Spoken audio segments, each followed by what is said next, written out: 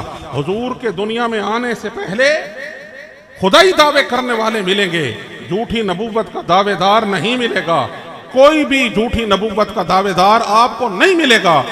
لیکن رسول اللہ جب دنیا میں تشریف لائے، حضور نے توحید کو پروٹیکٹ کیا، توحید کو محفوظ کر دیا، توحید کو مکمل کر دیا، اور نبوت کا درجہ اتنا بلند کر دیا کہ لوگ پھر جھوٹی نبوت کے دعوے دار پیدا ہونے لگے۔ پتہ چلا آمنہ کے لال نے نبوت کو بھی اعزاز عطا فرمایا، توحید کی بھی حفاظت فرما دی۔ حضور سے پہلے کوئی جھوٹی نبوت کا دعوے دار نہیں ہے۔ وجہ کیا؟ جب اصل جو نبی، سچے نبی بن کر آئے تھے، جب ان کو دنیا میں عزت لوگوں نے نہیں دی، دنیا والوں نے، تو پھر جھوٹا دعویٰ کون کرتا؟ جھوٹا دعویٰ تبھی کوئی کرتا ہے جب اس سے کوئی منفعت حاصل ہو، جب اس سے کوئی اسے مقام ملتا ہو۔ تو جب انہوں نے دیکھا اصل نبیوں کو بھی مقام نہیں دنیا والے دے رہے، تو ہم جھوٹا دعویٰ کیوں کریں؟ لیکن نبوت کے منصب کو اگر اعزاز عطا کیا ہے تو آمنہ کے لال کی ذات پاک نے عطا کیا۔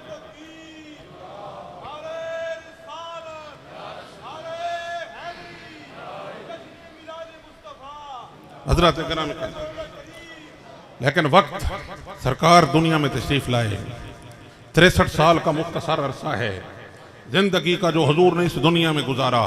میں آپ کی خدمت میں ایک بات عرض کرتا ہوں، 63 سال کتنے ہوتے ہیں کسی کی زندگی کو بیان کرنے کے لیے؟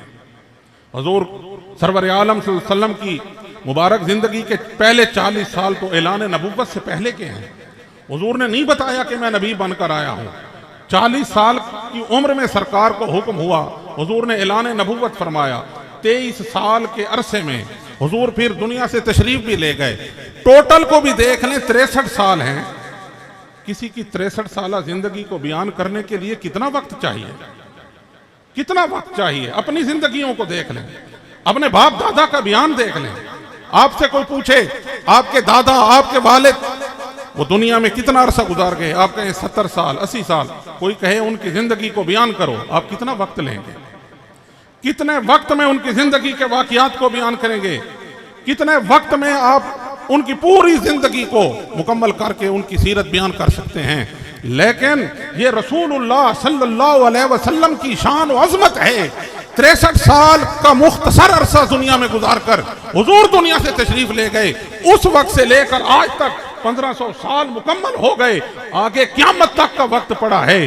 حضور کی تعریف ختم ہونے میں نہیں آ رہی، سیرت کی کتابیں لکھی جا رہی ہیں، نعتوں پہ نعتیں لکھی جا رہی ہیں، نغموں پہ نغمے گائے جا رہے ہیں، ہر علاقے میں، ہر زمانے میں، ہر کوچے میں، ہر گلی میں، ہر محلے میں، ہر شہر میں، ہر ملک میں سرکار دو عالم صلی اللہ علیہ وآلہ وسلم کے نغمے گانے والے موجود ہیں۔ نہ کسی کے سننے والوں کے کان اکتاتے ہیں، نہ کہنے والوں کی زبان تھکتی ہے۔ زمانے گزرتے جائیں گے، محمد مصطفیٰ کی تعریف ہوتی رہے گی، نہ پہلے کبھی ختم ہوئی، نہ آئندہ کبھی ختم ہوگی۔ نہ سننے والا کہے گا یہ بات سن چکے ہیں اب نہ سناؤ، فرمایا نہیں، محبوب کی شان ہی ایسی ہے، جتنا بیان کرتے چلے جاؤ اتنا لگتا ہے میں نے تو کچھ بیان کیا ہی نہیں۔ یہ سرکار دو عالم صلی اللہ علیہ وسلم کی شان ہے۔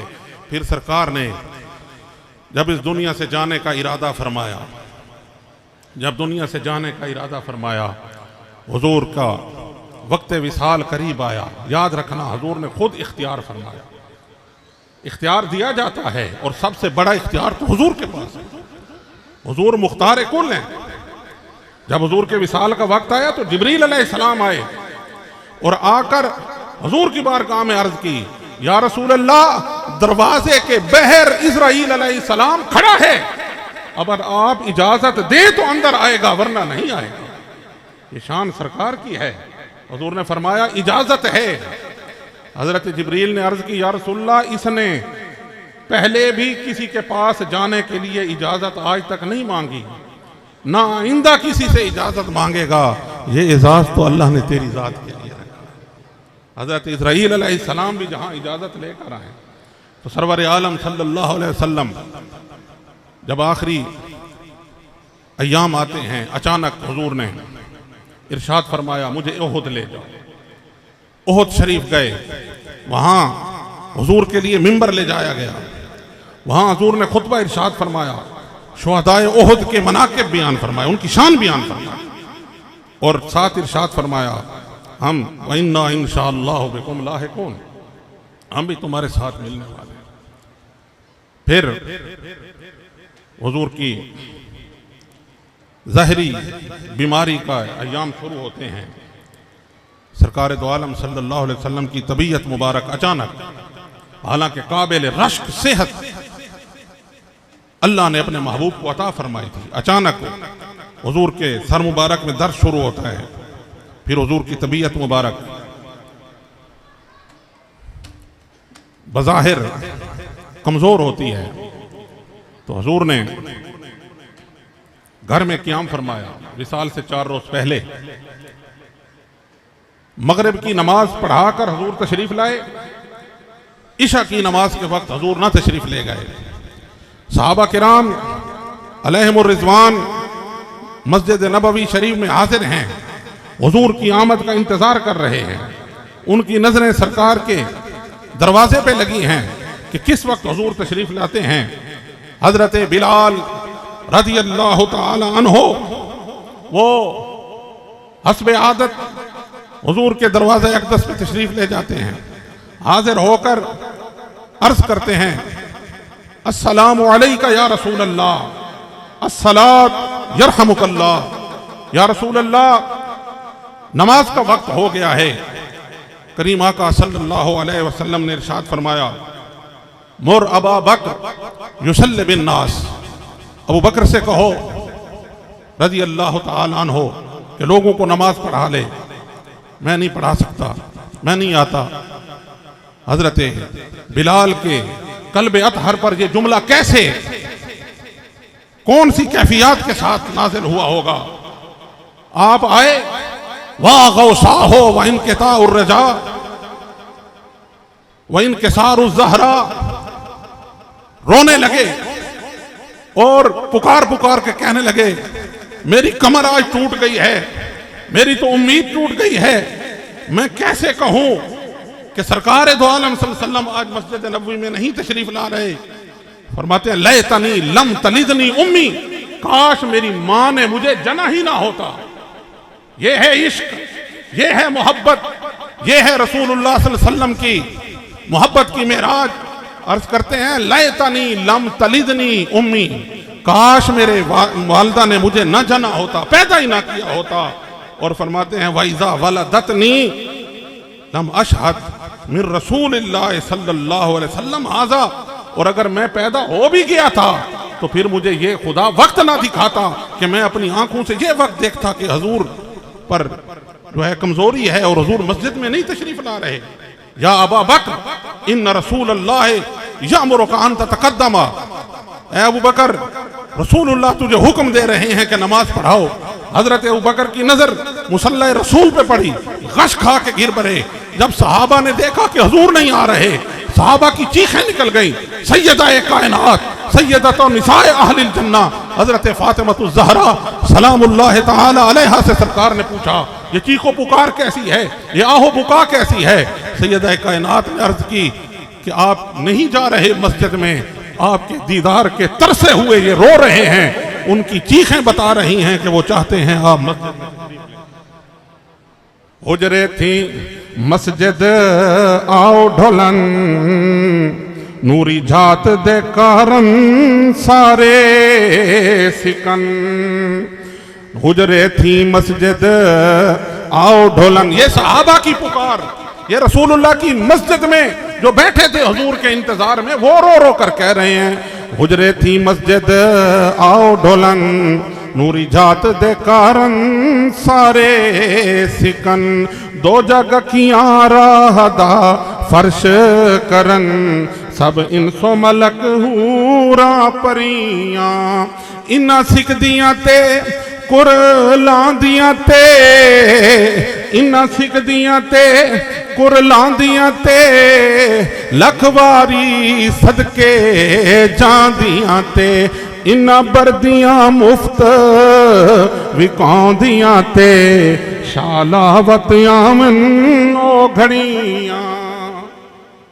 جب سب کی یہ آواز سیدہ کائنات نے پہنچائی، حضور نے فرمایا مولا علی کو بلاؤ، حضرت ابن عباس کو بلاؤ، وہ آئے، حضور نے ان کے کندھوں پہ ہاتھ رکھے، حضور مسجد نبوی میں تشریف لائے، حضور نے سب کو دیدار عطا کیا، نماز حضور نے پڑھائی، یہ روایات کے مطابق آخری نماز تھی جو حضور نے پڑھائی، اس کے بعد پھر حضور مسجد نبوی میں تشریف نہ لا سکے۔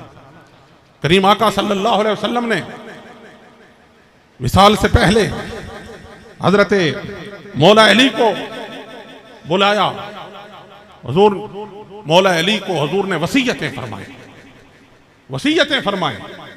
یہ جو ہم کہتے ہیں نا وصی رسول جناب حیدر کرار، یہ رسول اللہ صلی اللہ علیہ وسلم کی وہ وصیتیں ہیں جو حضور نے اپنا وصی مقرر کیا حضرت مولا علی کو۔ اور میں بلا خوف تردید یہ بات عرض کرتا ہوں، یہ آقا کریم صلی اللہ علیہ وسلم نے حضرت مولا علی کو وہ اعزاز عطا فرمایا ہے جس میں آپ کا کوئی شریک نہیں۔ جس طرح انت اخی فی الدنیا والآخرہ فرما کر مولا علی کو اپنا اخی قرار دیا، اس اخی ہونے میں ثانی علی نہیں ہے، اسی طرح وسیع ہونے میں بھی ثانی علی نہیں ہے۔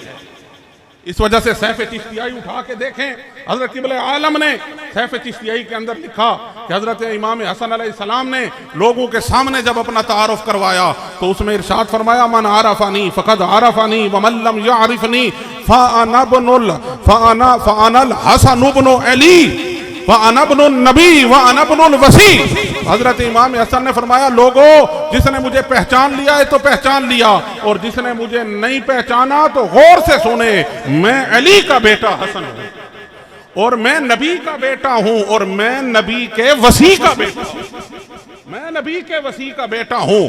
اور کسی نے بھی اپنے آپ کو نبی کے وصی کہ بیٹے ہونے کا اعلان نہیں کیا۔ میں نے نہیں پڑھا کہیں کہ کسی نے کہا ہو کہ میں نبی کے وصی کا بیٹا ہوں۔ اگر نبی کے وصی کا بیٹا ہونے کا اعلان کیا ہے تو حیدر کرار کے شہزادے امام حسن مجتبیٰ نے کیا۔ اس سے پتہ چلا، اور فرمایا آخری وصیت حضرت مولا علی فرماتے ہیں سینے سے لگا کر حضور نے میرے کان میں وصیتیں فرمائیں، اور فرمایا الصلاۃ وما ملکت ایمانکم، فرمایا نمازوں کا بھی خیال رکھنا، اپنے غلاموں کا بھی خیال رکھنا۔ یہ اعلان فرمایا۔ حضرت سیدہ کائنات تشریف لائیں، حضور نے مرحبا بابنتی، اے میری پاک شہزادی مرحبا کہہ کر حضور نے ان سے پیار فرمایا۔ پھر انہیں اپنے وصال کی بھی خبر دی، وہ رونے لگیں۔ پھر انہیں فرمایا کہ انت اولو لحوقاً بی من اہل بیتی، میرے اہل بیت میں سے سب سے پہلے جو مجھ سے آ کے ملاقات کرے گی وہ تیری ذات ہوگی۔ کسی کو یہ کہا جائے کہ میرے مرنے کے بعد پھر تیری باری ہے تو وہ خوش ہوتا ہے چاہے جتنا بھی پیار کرتا ہو، لیکن فرمایا یہ فاطمۃ الزہرا ہیں جنہیں آقا کریم صلی اللہ علیہ وسلم کی ذات کے ساتھ اتنا پیار تھا کہ بیٹی ہونے کے باوجود ام ابیہا کا لقب ملا۔ بی بی پاک مسکرا اٹھی، اور مسکرائیں کیوں کہ انہیں بشارت مل گئی تھی کہ مجھے رسول اللہ صلی اللہ علیہ وسلم کے ساتھ ملنا ہے۔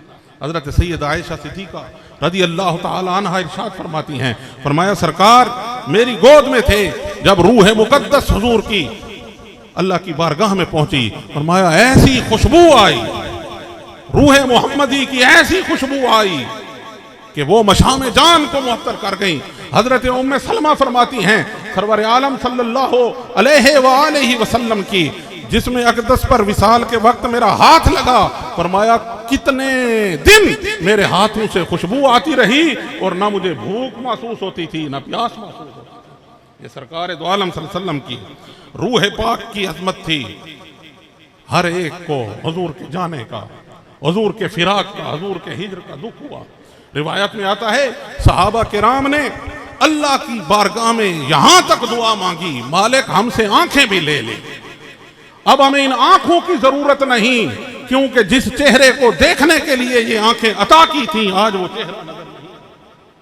اور سب سے زیادہ غم، سب سے زیادہ رنج، سب سے زیادہ دکھ بدعت الرسول حضرت سیدہ کائنات کی ذات پاک۔ فرمایا جو حضور نے جب بشارت دی تھی اس وقت بی بی پاک مسکرائی تھی، پھر وصال تک حضرت بی بی پاک کی مسکراہٹ کسی نے نہیں دیکھی۔ حضور کا جب وصال ہوا سیرت کی کتابوں میں یہ آیا ہے، حضرت بی بی پاک رو کر اللہ کی بارگاہ میں عرض کرتے اور مرثیے کی صورت میں یا ابتا اجاب ربن دعا، اے میرے پاک والد، اے میرے والد بزرگوار، اے ابا جان، اللہ نے آپ کو بلایا اور آپ چلے گئے۔ یا ابتا الی جنت الفردوس ماوا، آپ تو جنت الفردوس چلے گئے۔ یا ابتا الی جبریل ننعا، ابا جان اب ہم جبریل سے کہتے ہیں کہ آپ دنیا سے تشریف لے گئے ہیں۔ اور ماذا علی من شم تربت احمدی، فرمایا جو رسول اللہ کے، یہ بی بی پاک کے اشعار ہیں، یہ بی بی پاک کے اشعار ہیں جو وقت وصال رسول اللہ کے دنیا سے تشریف لے جانے کے بعد، بلکہ روایات میں نے یہ جملہ پڑھا تو برداشت ہی نہیں ہوتا کہ جب رسول اللہ صلی اللہ علیہ وسلم کی تدفین کر کے گھر میں آئے تو حضرت بی بی پاک نے ایک جملہ بولا سب سے اور لاجواب کر دیا، مایا تم نے کیسے برداشت کر لیا کہ میرے ابا جان پر قبر کی مٹی ڈالو، کس طرح کیسے تم نے برداشت کیا ہو؟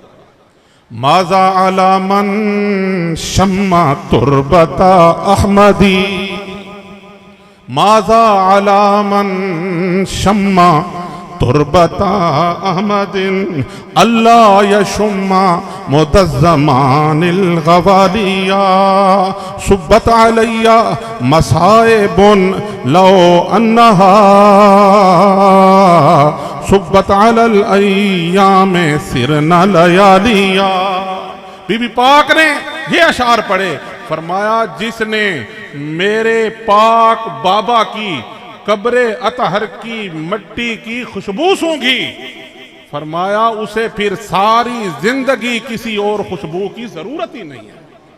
حضور کی قبر اطہر کی پاک مٹی کی خوشبو جس نے سونگ لی، اللہ یشم مد الزمان الغوالیہ، پھر اسے کوئی خوشبو دنیا میں لینے کی ضرورت ہی نہیں ہے، اس کے لیے یہی خوشبو کافی ہے کہ میرے والد پاک کی پاک قبر کی مٹی، حضور کی مٹی کی۔ اور صبت علیہ مصائب، فرمایا مجھ پر وہ مصیبتوں کے پہاڑ آن پڑے ہیں کہ اگر یہ مصیبت، یہ تکلیف جو مجھے حضور کے جانے سے ملی ہے، بی بی پاک نے فرمایا اگر یہ دنوں کے اوپر نازل ہوتی دن راتوں میں تبدیل ہو جاتے۔ اللہ کی بارگاہ میں عرض کی بی بی پاک نے، یا اللہ مجھے صبر کی توفیق عطا فرما، مجھے اس پر اجر عطا فرما، اور مجھے اپنے والد پاک کے ساتھ ملا۔ یہ دعائیں کرتی رہیں۔ سرور عالم صلی اللہ علیہ وسلم کے وصال اقدس کے موقع پر ہر ایک نے اپنی اپنی حیثیت کے مطابق اس غم کو محسوس کیا۔ منافقین کہنے لگے کہ اگر یہ نبی ہوتے تو کیا پھر ان پر وفات آتی؟ تو حضرت فاروق اعظم رضی اللہ تعالیٰ عنہ پہلے بھی غم سے نڈھال ہو چکے تھے۔ حضور کے فراق کو برداشت کرنا کوئی آسان کام نہیں تھا، اور پھر منافقوں کے یہ تانے جب ملے تو آپ نے تلوار نکال لی اور ارشاد فرمایا خبردار اگر کسی نے کہا کہ حضور دنیا سے چلے گئے تو میں اس کی گردن اتار دوں گا۔ حضرت ابوبکر صدیق رضی اللہ تعالیٰ عنہ نے یہ بات سنی تو آپ نے فوراً قرآن پاک کی آیات تلاوت کی، مایا انک میتون وانہم میتون وما جعلنا لبشر من قبلک الخلد افئن مت فهم الخالدون، اور مایا وما محمد الا رسول افئن مات او قتل انقلبتم علی اعقابکم۔ تو صحابہ کرام علیہم الرضوان فرماتے ہیں جب حضرت سیدنا صدیق اکبر نے یہ آیات تلاوت کی تو ہمیں قلب پر ایک سکون سا محسوس ہوا، اور ایسے لگتا تھا یہ آیات آج ہم نے سنی۔ تو آقا کریم صلی اللہ علیہ وسلم کا دنیا سے چلا جانا، حضور نے فرمایا حیاتی خیر لکم ومماتی خیر لکم، میں دنیا میں زندہ اس ظاہری صورت میں رہوں تب بھی تمہارے لیے خیر ہے، میں دنیا سے چلا جاؤں تب بھی تمہارے لیے اس میں خیر ہے۔ تعرض علی اعمالکم، حضور نے فرمایا تمہارے اعمال میرے سامنے پیش کیے جاتے رہیں گے، جو میں ان میں سے اچھے اعمال دیکھوں گا میں اللہ کی بارگاہ میں حمد و ثنا کروں گا، اور جو تمہارے اعمال صحیح نہیں ہوں گے وہ مجھ تک پہنچیں گے تو میں تمہارے لیے استغفار کروں گا۔ کریم آقا صلی اللہ علیہ وآلہ وسلم کا دنیا میں تشریف لانا یہ بھی خیر ہے، دنیا سے تشریف لے جانا یہ بھی خیر ہے۔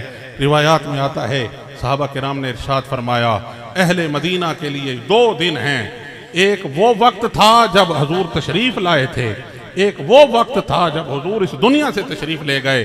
فرمایا جب حضور مدینہ طیبہ آئے تھے ہمارے مکان بھی جگمگا اٹھے تھے، در و دیوار بھی جگمگا اٹھے تھے، ہمارے قلوب بھی جگمگا اٹھے تھے، ہماری روحیں بھی جگمگا اٹھی تھیں. لیکن جس دن حضور دنیا سے تشریف لے گئے، حضور کا وصال ہوا، ایسے لگتا تھا مدینہ طیبہ کے در و دیوار بھی تاریک ہو گئے، مدینہ طیبہ کے مکانات بھی تاریک ہو گئے، بلکہ کہتے ہیں ہماری روحیں تاریک ہو گئیں، ہمارے قلوب تاریک ہو گئے، ہمارے دل و جان پر جو ہے وہ اندھیرا چھا گیا، کیونکہ آج آنکھوں سے آمنہ کے لال کا روشن چراغ وہ اوجھل ہوا تھا. رسول اللہ صلی اللہ علیہ وسلم کے وصال با کمال کی اس مجلس پاک میں حاضر ہو کر ہم اللہ کی بارگاہ میں دست بدعا ہیں کہ کریم آقا صلی اللہ علیہ وسلم کی اس اولاد پاک کا صدقہ ہماری حاضری کو قبول فرمائے اور حضور کی غلامی کے لیے ہم سب کو قبول فرما کر قیامت کے دن حضور کے جھنڈے کے نیچے جگہ عطا فرمائے. وآخر دعوانا الحمدللہ رب العالمین.